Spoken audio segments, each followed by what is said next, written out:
Nabigla ang lahat just in breaking news. VP Sara Duterte nagsalita na mga paninira sa mga Duterte.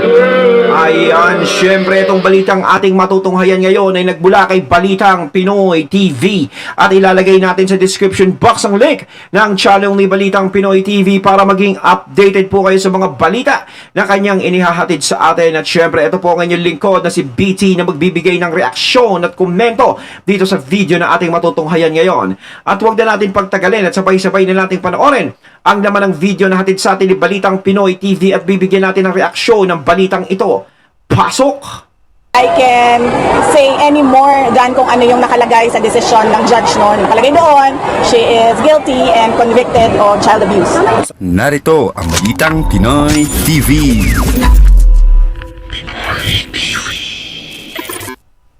Magandang araw sa atin lahat mga kababayan. Dito na naman tayo sa another episode ng ating vlogs.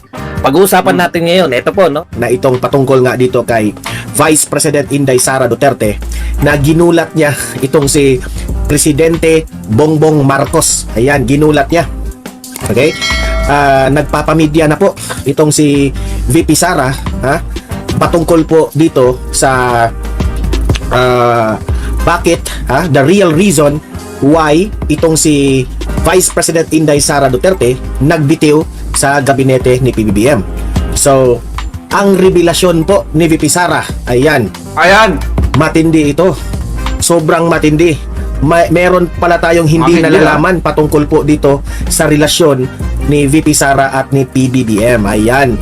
Yan, malalaman natin yan mamaya. Ipapakita natin ang buong interview nitong si VP Sara. Sabi niya, nagkabuhol-buhol na siya na maraming rason VP Sara sa pagbitiw niya sa gabinete ni PBBM. So meaning to say, ang dami palang mga nangyayari na hindi natin alam behind the camera. Yan ang alamin natin. Mamaya pag-usapan natin yan, okay? Yeah. Pangalawa nating pag-usapan, itong mga kalaban ng mga Duterte. Pilit nilang isusutay si Duterte through making fake news. Okay? Kumakalat yan ngayon sa TikTok ang mga balita patungkol po dito kay former President Duterte. Nasyutay na si Duterte. O meron diyang iba nagpapakalat na nagkasakit na raw itong si former President Duterte. Hindi na raw makalakad. Yan ang mga pakalat nila. Hindi nyo ba alam, no? Hindi nyo ba alam na habang nagbabalita kayo ng ganyan na sinasabi nyong deads na si FPRRD, lalong hahaba ang buhay niyan. Kung lagi nyong pinapangarap na ganyan si FPRRD, na syotay na siya, ganto, ganyan, nako, lalo nyo pang pinapahaba ang buhay niya. May kasabihan na gano'n ng mga matatanda. Ay, nako. Pero, itong si Senador Bongo, nagpakita po ng mga larawan na alive and eating itong ating former President Duterte. Ganyan sila ka matatawag nating hindi makapag-antay. Gusto nilang syutayin na itong ating former President Duterte. Wala na talaga kayong magawa. Inggit na lang. Tingin nyo ba kapag nawala yan si FPRRD, is hihinto na ang mga Duterte? Hihinto na si VP Sara, hihinto na si Baste, hihinto na si Pulong. Sa tingin nyo ba yan? Sa tingin nyo ba si FPRRD ang nagtutulak sa kanila para kalabanin nila yung gobyerno nila VP Sara? Sila VP Sara, sila Pulong, sila Baste. Yun ba ang iniisip nyo?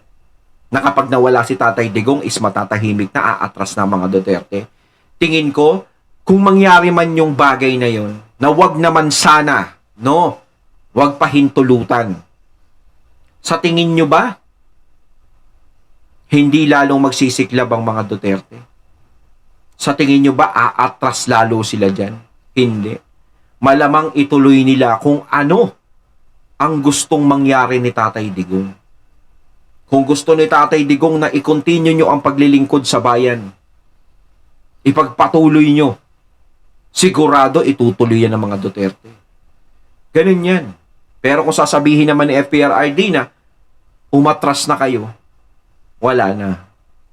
Siguro doon susunod sila. Pero hanggat sinasabi ni FPRRD at hanggang lumalaban si FPRRD, nakikita ng mga anak niya na siya ay naninindigan, tumatayo, lumalaban para sa mga tao, patuloy pa rin nagagalaw yung mga anak niya. Ganun yun. Dahil nakikita nila yung mismong ama nila ay lumalaban. Sa kabila ng ganyang edad na dapat nga nagpapahinga na, dapat nagre-relax na. Diba? Ang kayo, utot nyo. Oh. Ayon kay Badong Aratiles, utot nyo. Oh. Yan, pag-usapan natin yan mamaya. Oo. Patungkol dito kay former Sir President Badong, ganun lagi sinasabi, utot nyo. Duterte. Okay? So, bago ang lahat, bago natin ito pag-uusapan, help me po na i-like muna at saka Ayan. i-share itong ating live ngayon. Kasi matindi ito. Para guys, kakalat ito sa taong bayan. Okay? Sabay-sabay nating i-like muna at i-share ang Don Mar Like TV, and Facebook share, at YouTube. Don Mar Ang live TV. nito, 1, 2, 3, go! Go! Thank you very much. Ayan. And also guys, paki-subscribe, paki-follow sa mga hindi pa naka-follow at subscribe sa akin, na laging mga nanonood dito. Paki-follow, subscribe. Okay? Sabay-sabay tayo. Follow, subscribe, Facebook at YouTube. 1, 2, 3, go! Go! Ayan, naka-follow, subscribe na ba lahat? Supportahan po natin si Don Mar TV. At so ito na nga, VP Sara, ang kanyang revelasyon po, si PBBM nagulat dito sa sinabi ni VP Sara na ang ibig sabihin ni VP Sara ano pala, marami pala ang mga dahilan kung bakit tumiwalag siya dito sa unit team na ito. Okay? Ayan. Marami pala ang mga dahilan at Ano isa yun? sa mga highlights doon, hindi pala si First Lady Liza Araneta Marcos na buong akala natin that is one of the reason na tumiwalag si VP Sara. Hindi. Ito ang kagalingan ni VP Sara, is very professional, no? Itong itong pagbibitiw niya sa kay Bongbong Marcos, wala palang kinalaman itong si First Lady Liza Araneta Marcos. Kahit binatikos na siya, kahit binaboy na siya nitong si First Lady Liza Araneta Marcos, pero hindi niya pinapansin yung mga sinasabi na yon. Okay? Meron palang mga behind the camera, behind the scene na hindi po nagugustuhan ni VP Sara. Okay? Meron pong mga promises na hindi natupad. Okay? Known naman talaga itong si PBBM Kilala ito na mahilig gumawa ng promises pero hindi tinutupad. Pati ba naman si VP Sara? Ginanyan niya. Okay? So talagang nako-connect na natin talaga. Okay? Bakit ko nasabing nako-connect? Kung matatandaan nyo, noong kumain si VP Sara ng mangga, di ba? Kung matatandaan nyo, yung kanyang Yung bago. TikTok, no? TikTok ba yun? Na kumakain siya ng mangga at may nagtanong sa kanya, VP Sara, ano ba yan? Ano ba yung kinain mo siya? Mangga. So, ang mangga po may meaning para sa kanya. Manggagamit pala. So, alam nyo na kung sino ang manggagamit. Nako-connect na po natin. So, parang lumalabas dito. No? Siyempre, sinasabi nga ni Sir Don Mar na labas sa kay KFL. Labas yung dahilan na yun. Hindi yun ang tunay na pagre-resign niya. Parang merong sinasabi dito na mangga, yung manggagamit. Parang ginamit si VP Sara. Maaari din na ganun. Yung sinasabi nga ng ilan na ginamit ang mga Duterte para talagang mas lalong lumakas nung eleksyon. Hindi totoo yun, mga katunay, no? Kung talagang magsasama yung dalawang yan, lalong-lalo na kung kukunin mo yung mga Duterte. Kasi alam mo naman na talagang marami ang sumusuporta sa Duterte. Kaya nga naging presidente si Tatay Digong. Diba? Kasi kung mahina ang mga Duterte, hindi magiging presidente si Tatay Digong. Kahit sabihin mo na sa Davao, malakas si Tatay Digong, pero sa kabuuan, sa taong bayan, Luzon, Visayas, Mindanao, pagpalagay natin, Luzon, Visayas, kasi Mindanao ang Davao, di ba? Kung sa Luzon, Visayas, hindi talaga tumatak ang ginagawa ni Tatay Digong at walang tiwala sa kanya yung mga tao, hindi pa rin mananalo yan. Di ba? Kaso nga lang, ang suporta ng mga Duterte at ang nagtitiwala sa mga Duterte ay nasa Luzon, Visayas, Mindanao.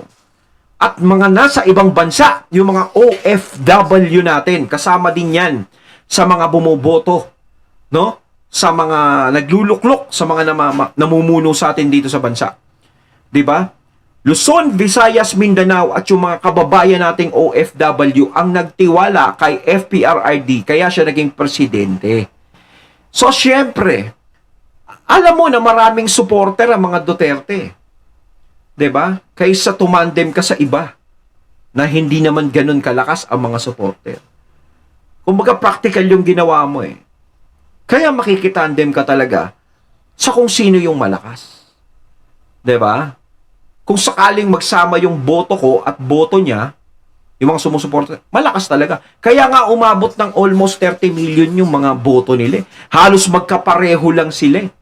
'Di ba? Magkalapit. Although medyo lamang si VP Sara, is magkalapit pa rin, parehong nasa 30 million.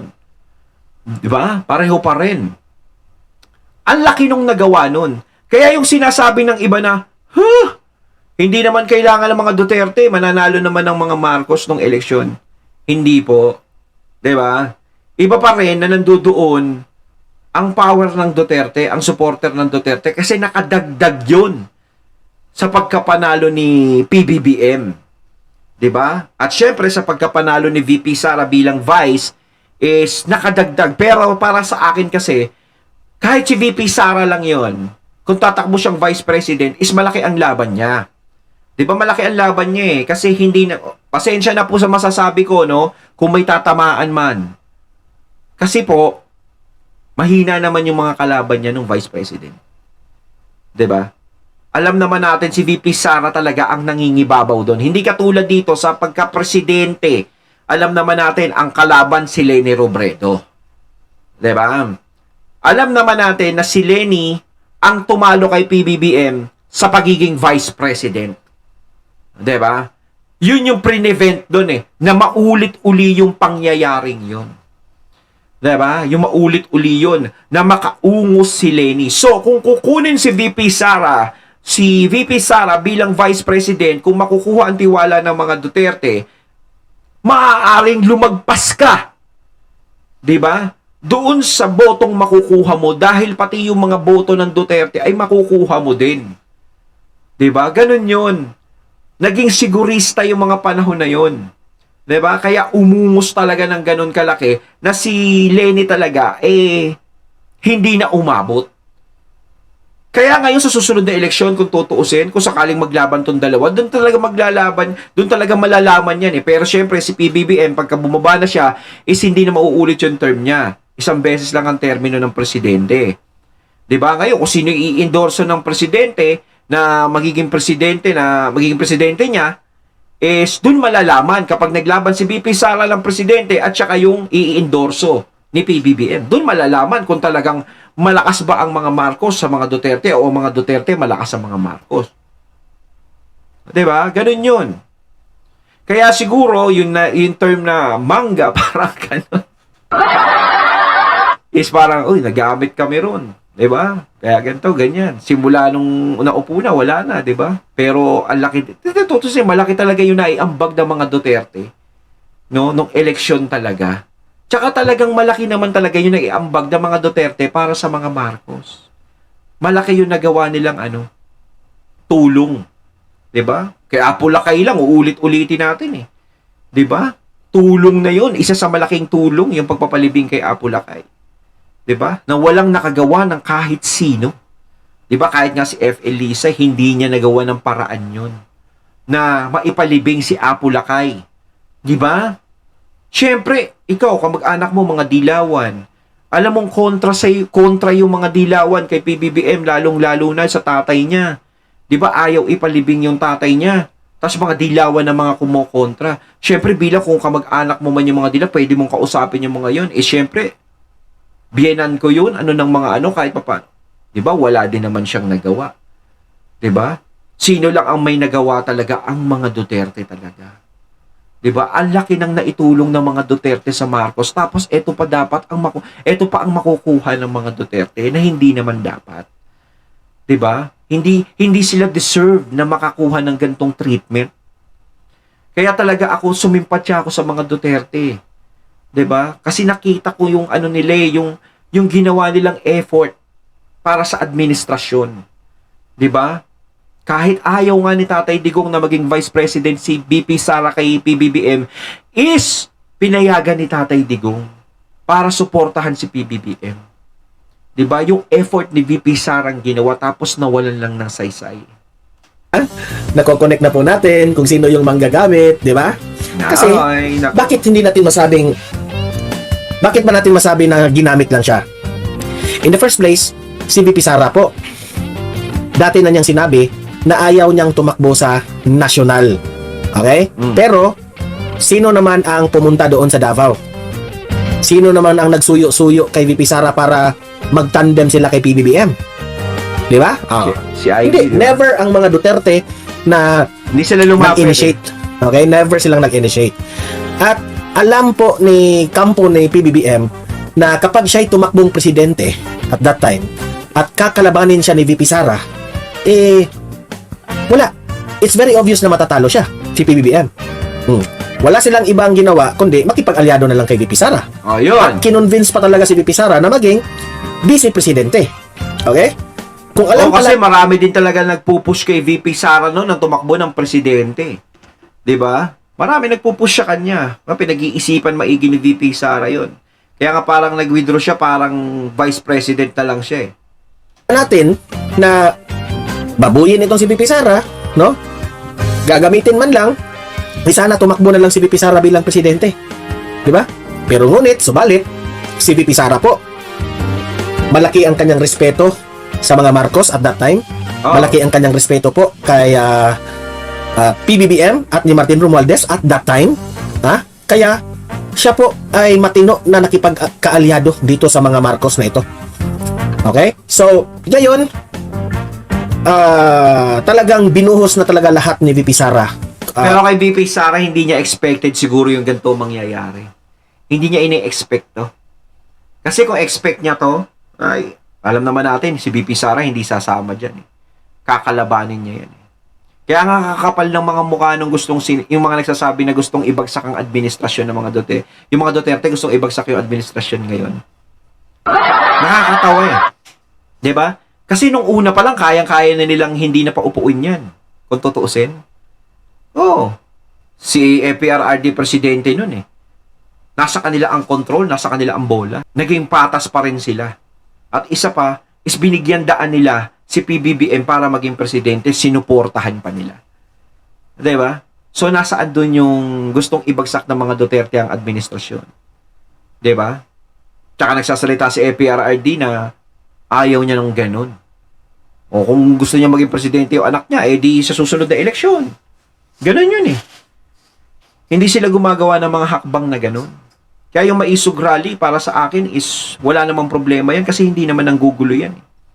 Karapatan naman nila na mag-voice out. 'Di ba? Karapatan nila na ilabas yung mga hinaing nila, yung mga nararamdaman nila sa dibdib nila.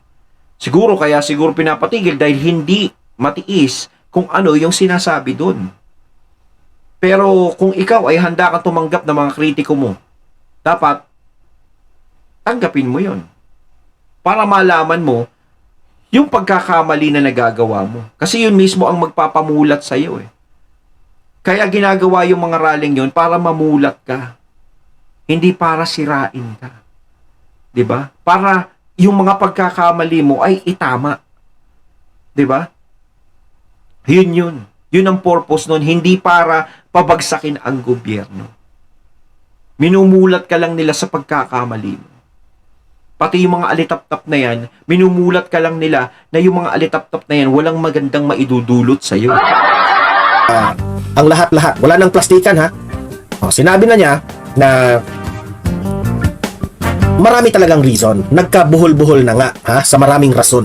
So heto, papakinggan natin ang buong ambush interview ni VP Sara patungkol po dito sa pag-turnover kanina sa DepEd, okay, ni Senator Angara, Senator Angara bilang DepEd Secretary. So heto, pasok. May trabaho na dahil bubukuin ka sentence dito dahil bubukuin ka Teka muna bubukuin ka sentence dito ako sa Manila manonood ng sana. Hindi ko wala pa nagawa yung aking schedule for Monday. So, pero ang sigurado ako ay nandito ako sa Manila yung Monday. So, finalo up itong si VP Sara kung pupunta ba talaga siya sa SONA. Okay? I-clarify natin yan. Si VP Sara ay nandun po sa Manila by the time na mag-SONA si PBBM. Okay? Sa TV na lang po siya manonood. Okay? Sa TV na lang. Okay naman. Oo. Okay naman po. Wala pong okay naman yung relationship namin ni President Marcos. So, naging professional po itong si VP Sara. Kung tatanungin siya kung okay lang ba yung relasyon nila kay PBBM, sabi niya, okay lang kami ni PBBM. Wala silang galit na personalan. Okay? Dati ko nang sinabi dito sa Donmar TV na hindi po tayo galit sa mga politicians na mga pasaway. Hindi tayo galit, walang personalan. Pero, galit tayo sa kanilang mga ginagawa. Yung mga pasaway na mga government officials, yan ang dapat nating banatan. Ako galit ako sa mga alitap-tap eh. Diyan, rekta talaga. Ako galit ako sa mga alitap-tap. Sila yung naging dahilan kung bakit nagkaganyan eh. 'Di ba? Hindi magkakaganyan ng unit team, yung pagsasama ni VP Sara tsaka ni PBBM, kundi dahil sa mga alitap-tap na yan. Kaya sinabi ni VP Sara na okay naman yung lagay nila kay PBBM, wala namang problema. Pero si VP Sara, deep inside yan, yung mga alitap-tap din galit yan. Sa mga alitap-tap galit yan. Sigurado yan, no, VP, no? Patikusin, okay? Para magising sa katotohanan. Kagaya rin ni VP Sara, wala siyang personal na galit kay PBBM. Pero, meron lang silang hindi pagkakaintindihan when it comes to the government na mga galawan. Okay? Meron po bang possibility po na ma-hire po yung inyong mga ilang undersecretary sa opisina po ninyo, ma'am? Or That is a question na bagay kay Senator Angara kasi siya ano po, ma'am? Yung mga doon sa OVP. Mamaya darating itong interview na ito patungkol kay PBBM. Pero pakinggan natin buong-buo yung interview ni VP Sara. Parang wala tayong mamiss Opo. Merong isa na Assistant Secretary na sasama siya sa akin sa Office of the Vice President because magkasama kami sa trabaho since 2007. Sa conviction kay Franz Castro. Yung sa convict So ito na yung comment niya official comment ni VP Sara patungkol po sa nangyari kay Castro na nag-guilty sa child abuse. conviction ni Franz Castro ng ACT party list, I don't think I can say any more than kung ano yung nakalagay sa desisyon ng judge noon. Nakalagay doon, she is guilty and convicted of child abuse. So klarong-klaro yun. Si VP Sara po, nire-respeto kung ano man ang desisyon ng korte sa pag-guilty ni Castro. Okay? Yan walang sinasabi si VP Sara na buti nga. Walang ganun kumbaga ginagalang niya yung desisyon ng korte. Yung korte lang ang magdidesisyon kay Castro, Castro, buong akala mo na kung ano-anong sasabihin ni VP Sara, pero yung Mama, inisip ni Castro, no? Makasabihan ako nito, buti nga sa'yo, karma lang yan. Pero si VP Sara is nananatiling professional sa lahat ng mga sagot niya. Diba? Nandoon pa rin yung dahan-dahan, nag-iisip ka muna bago ka magsalita. Ganun si VP Sara. Kaya maganda siyang mag-ano eh. ni VP Sara yung korte. Okay? Pasalamat ka nga, hindi ka binira ni VP Sara eh. Thank you po kay Sen Angara po na mga dapat tutupan priority. Nabanggit ko kanina sa aking mga speech yung mga hindi pa natupad na mga pangarap natin para sa Department of Education. And kanina pagkatapos ng program, sinabi ni Senator Angara kung pwede siya makakuha ng kopya ng speech para mapasadahan niya yung mga pangarap natin para sa Department of Education.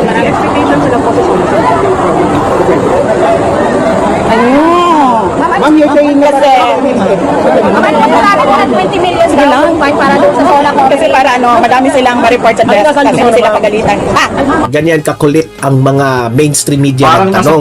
parang nasa palengke nga eh. Mga mainstream media naman, wag kayong magkasabay ng magtanong kay VP Sara. Isa-isa rin naman kasi malilito si VP Sara. Sa Sona po, inaasahan niyo sa Sona, ma'am, sa Monday. Sa Sona sa Monday, meron niyang mahaba yung explanation. Meron siyang part 1. Yung part 1 yung DS na sinabi ko. Hindi kasi masyado ina-analyze ng malalim. Kailangan siya i-analyze ng malalim. Next question. Kala mo palengke ako. Nasabi ko na, paulit-ulit kung bakit. Ano po masasabi nyo na 20 million daw yung fund para doon sa Sola coverage? Hindi ko masagot kasi hindi ako part ng House of... Tinanong itong si VP Sara, ano ang masasabi mo Sa 20 million. sa 20 million Yung handa na budget sa pagkain lang for the Sona? Si VP Sara hindi nagmamagaling. Sabi niya, I'm not part of the Congress or the House of the Representatives na makapag-comment ako dyan.